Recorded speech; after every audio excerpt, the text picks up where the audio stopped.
Congressman and physician Dr. Richard McCormick has words for Fauci. McCormick actually treated thousands of COVID patients during the COVID lockdown. Are disagreeing with you. I want to point out that I'm probably the only member of Congress that actually treated patients during the pandemic from the very beginning to the very end of the pandemic, during night shifts in the ER. Thousands of patients during that time.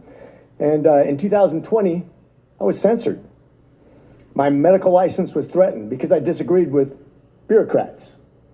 Literally taken off the internet as a person who is treating patients with leading edge technologies, developing theories, but doing my very best, but being censored by the United States government for the first time, stepping in and taking the place of medical professionals as the experts in healthcare. Any dissent surrounding COVID-19 treatments, mask mandates, and any public policy surrounding the pandemic was immediately labeled as anti-science. I watched as public health officials and politicians told my patients what treatment options were best for them, regardless of their comorbidities or their medical history.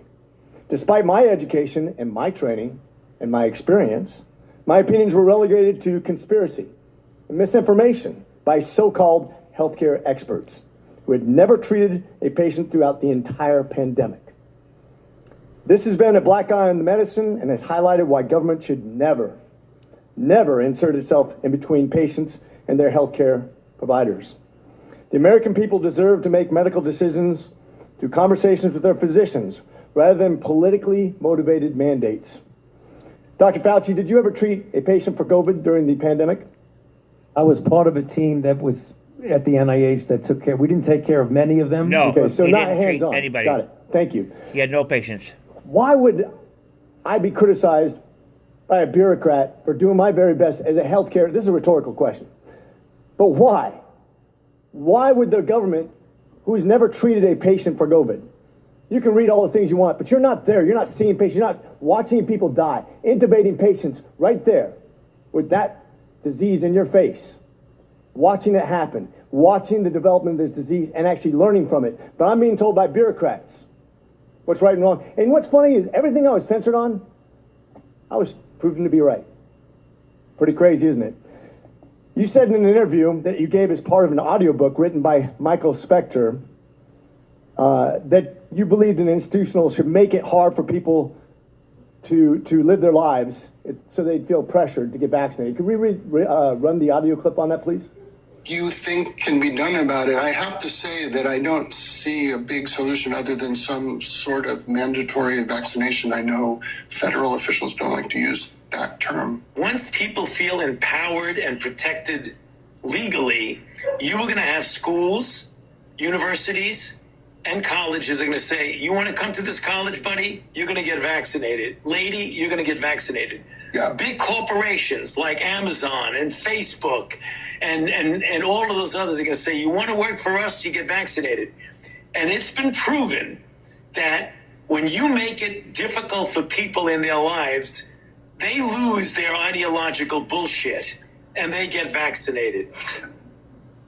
Thank you. Are all objections to COVID vaccinations ideological bullshit, Dr. Fauci? No, they're not, and Thank that's you. not what I was referring to. Well, in reference to making it hard for people to get education, traveling, working, I'd say it very much was in context. And I take great offense to this. Miss Allison Williams testified before this committee about losing her job because she sought an exemption for ESPN's vaccine mandate, which came from recommendations from bureaucrats like yourself.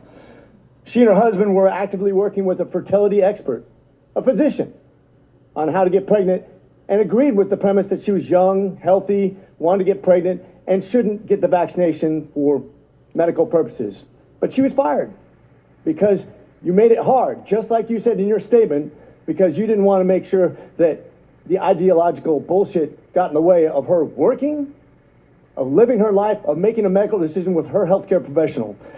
I think America should take great offense to this. That's exactly what you meant when you said making it hard for people to live without getting a vaccination. You affected people's ability to work, travel, be educated, to actually flourish in American society, to self-determine, as we're all given God-given rights. Shame on you. Life, liberty, and Dr. the pursuit Fauci, you've of become happiness. Dr. Fear. Americans do not hate science. I don't hate science. The American people hate having their freedoms taken from them. You inspired and created fear through mass mandates, school closures, vaccine mandates that have destroyed the American people's trust in our public health institutions. This fear you created will continue to have ripple effects over generations to come. You have already seen its effects in education, in the economy, and everything else. Quite frankly, you said, if you disagree with me, you disagree with science. Dr. Fauci, I disagree with you because I disagree with fear. It's been insinuated that politicians, only bloggers, only conspiracy theorists are disagreeing with you. I want to point out that I'm probably... We've never been this close to authoritative fascist dictatorship in our history before. We must stop this completely. Everybody who thought Fauci was right needs to realize he was wrong. This is America. We are endowed by our Creator with certain unalienable rights. The right to life, liberty, and the pursuit of happiness. These rights cannot be taken away by any Dr. Fauci, no Frankenstein. No human could take away our rights because they come from God.